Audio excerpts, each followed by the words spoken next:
When you're trying to inject social commentary into your show, especially in a comedy, you are taking a big gamble. There have been shows like Star Trek that have made a lifetime of sending messages into their stories, but comedy is a different animal. You have to remember that most people watch comedy specifically to escape the harshness of reality. So if you're going to shoehorn in messages on the state of the world, you'd better be damn good at doing it and still being funny. What happens if you're not? Well, you pretty much become Family Guy is what? Of all the problems that seeped into Family Guy post-revival, probably the one people have been most vocal about is Seth MacFarlane really forcing in his messages on political and social issues, with Brian being his on-screen mouthpiece. Why is MacFarlane so bad at it? Well, let's try to find out by going back to the episode many think started the problem, Hell Comes to Quahog. Let's get this thing out of the way first. Yes, this episode was directed by Dan Povenmire, the guy whose departure to go create Phineas and Ferb is, in my view, the real tipping point where the show reached its downward spiral. However, given that an episode like this came out before then, the drop was probably inevitable even if Dan had stayed. The episode starts with the drunken clam with a Captain Kangaroo reference that 90% of the show's viewing audience won't get. And then a cutaway gag to Peter starring in a Broadway version of Red Dawn. I'd make a snarky comment, but that actually makes more sense than a stage version of Legally Blonde. The party gets broken up because Peter has to pick up Meg from the skating rink, but Peter suggests everyone come with him. And then we get an elongated bad joke about how it's okay to drive if you're only a little drunk because it's still better than taking the bus. Did I remind you all that this episode is going to eventually try and lecture people on social responsibility? Yeah, suck my blank, Seth. So much of the remaining first act is what Seth loves to do best. Use Meg as a punching bag! As first, Peter and friends take over the skating rink with their dude bro antics before they all leave without her. And then it starts to rain. There's some symbolism for the state of the show here, I just know it. We then get what will be the subject of way too many internet memes before Meg makes it home and demands her own car. So Peter agrees to go car shopping because the last time he tried that it worked out so well! What happens this time? What can you tell me about this one? Oh, that's just an old tank I use for those commercials where I declare war on high prices. We come in here wanting a practical car, but then you dangle this tank in front of me and expect me to walk away. Now, I may be an idiot, but there is one thing I am not, sir, and that, sir, is an idiot. Now, I demand you tell me more about this tank. You know, I think we can all vouch that car salesmen are among the absolute worst predatory creatures on the planet, just looking for ways to take money for you with nothing in return. So I think I speak for everyone when I say, don't give them more ammunition, you idiot! This is a 30-ton war machine. I'm still not sure. Did I mention the tank is a tank? Sold. So Peter buys the tank, and we get the first of what will become another overused running gag in the series. While at the same time, we start to see hints as to how woke Brian has become. Brian, did you turn off the air conditioner? Just open a window. Air conditioners are harmful to the ozone layer. Ugh, Brian, please, save your hippie BS for the winter months, okay? Meg finally gets to drive the tank, and it ends up running over Joe, and he impounds it.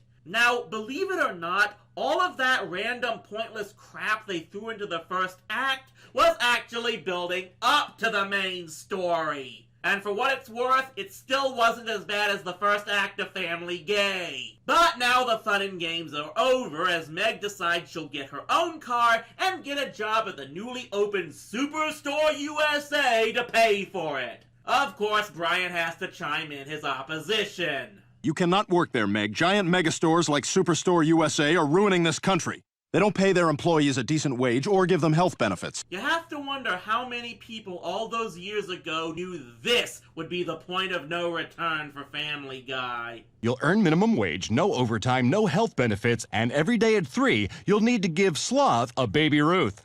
Oh, it's nearly 3 now. This gag go anywhere? No? Okay.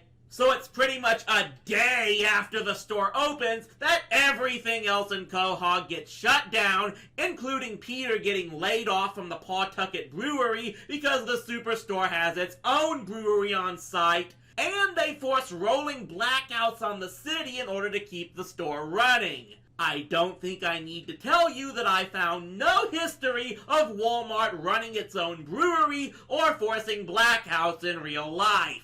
Naturally, this is what finally forces a protest on the superstore, with of course Brian leading the charge, even though he had been lecturing on not using air conditioning and reducing the energy they used earlier. Now when the superstore forces it to happen, suddenly you're on the family side. Peter rushes into the store with the intent of yanking customers out one by one. What is that I'm feeling? That's our industrial-sized air conditioner. Wow. And this is where the episode could have salvaged itself if they revealed the 60-year-old greeter at the door knew Kung Fu and kicked Peter's ass. Instead, we have Peter walking into the store and then walking back out as an employee. How could you sell out like that? Because, Brian, they have an industrial-size air conditioner. Yeah, he doesn't get a new job because his family needs the money, what with Meg being the only one employed and likely on part-time hours anyway, but so he can hang out in the air-conditioned store. Now, let's get into just why this whole anti-Walmart message doesn't work with viewers. In order to do so, I'm going to have to compare it to when South Park took on the same issue with Something Walmart This Way Comes. An episode that I actually thought did not have a bad story and just got ruined by all the pointless poop jokes. The episode's first act had the people of South Park rioting against the store just like the people of Quahog do, even going so far in this case as to burn the place down. We'll of course get to what happens to the store in Family Guy later, but the main thing here is that the violent mob mentality doesn't work in South Park. Walmart just comes back stronger than ever. This is something that of course the kids realize from the beginning and try to explain to the adults that all they have to do is not shop there, which of course no one listens to. It's a key element of this show to point out that those who keep shopping at Walmart are just as much to blame for the problems. Now, if you notice all of these TV episodes that go after Walmart, be they Family Guy, South Park, or King of the Hill, none of them directly target the Walton family or any of the other people directly in charge of Walmart corporate. Almost as if they fear that would be the line crossing that would get the DVDs of their show, banned from being sold in Walmart. In South Park's case, however, they did come up with an alternative in the heart of Walmart that was supposedly mind-controlling the people in town into blindly obeying the whims of the store. It was an admittedly ridiculous fantasy element, but one that still served a purpose in ultimately sending the message that free will of the people is ultimately behind what succeeds and what doesn't.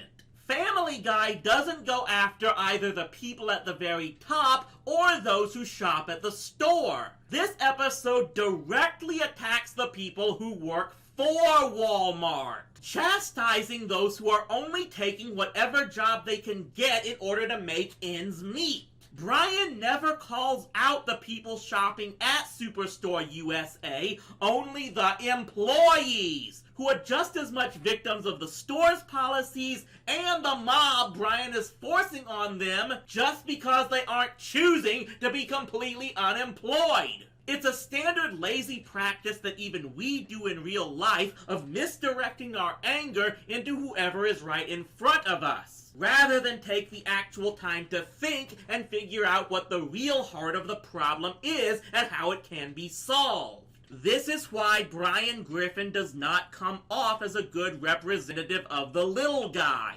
because he's not directly going after the people in charge of the major corporations, just anyone and everyone who dares not agree with him, and thus who he believes is inferior to him. Now, as bad as all that was, the climax is even worse. Peter, of course, is now working at the superstore, and of course is a complete invalid at his job, coloring in all the kids' books on the shelves and hiding inside all the clothes racks. Meanwhile, Meg becomes so good at her job that she gets promoted, and as part of her new position, is ordered to fire Peter. Okay, Meg, this is your chance. Your chance to finally stick it to the man who has made your life miserable. Not just the guy who abandoned you at the skating rink and left you to walk home in the rain, but the man who chased you out of the house for saying you'd consider pleasuring yourself to pics of your mom, but not Chris for doing the same thing. The guy who sold you to the family of your obsessed stalker classmate to pay off his pharmacy debt. You have the chance to finally humiliate him with the authority to do so. And it's not like what she's being asked to do is unreasonable. Peter has actually proven to be a terrible worker. But no, Meg chooses to quit rather than fire her own father. I won't say this is as stupid as how Seahorse Seashell Party ended, but it's pretty close. As for what happens to the store, well... There's gotta be something we can do to take that place down. Don't worry, Brian. I think I've got an idea. Didn't Joe impound that thing? So yeah, the instant after Meg quits, Brian and Stewie enact domestic terrorism on Quahog and the Superstore. Not kidding. They actually run several innocent civilians screaming out of the store and murder at least one of them.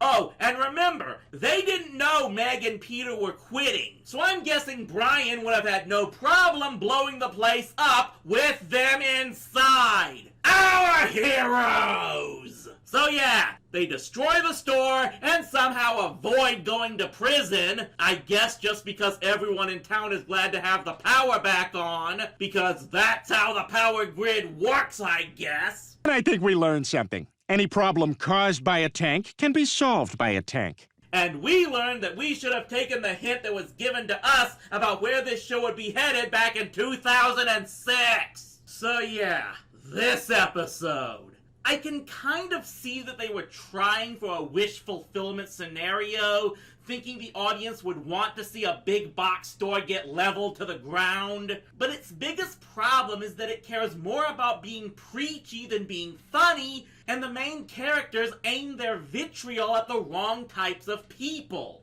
For the record, this wasn't the first episode to feature Brian as an extreme leftist. You May Now Kiss the aired in the previous season. But at least in that case, it was personal for Brian, because at the heart of it all, he was trying to help out his cousin. In this one, he's just a pompous douchebag. And so this was definitely the first case where we saw what his personality was now going to be. That he was going to change from a flawed human in a dog suit that we could maybe garner a little sympathy for into a social justice crier that we wanted to just shut up and hope that one day we would see get his comeuppance. Okay, who wished on that monkey's paw?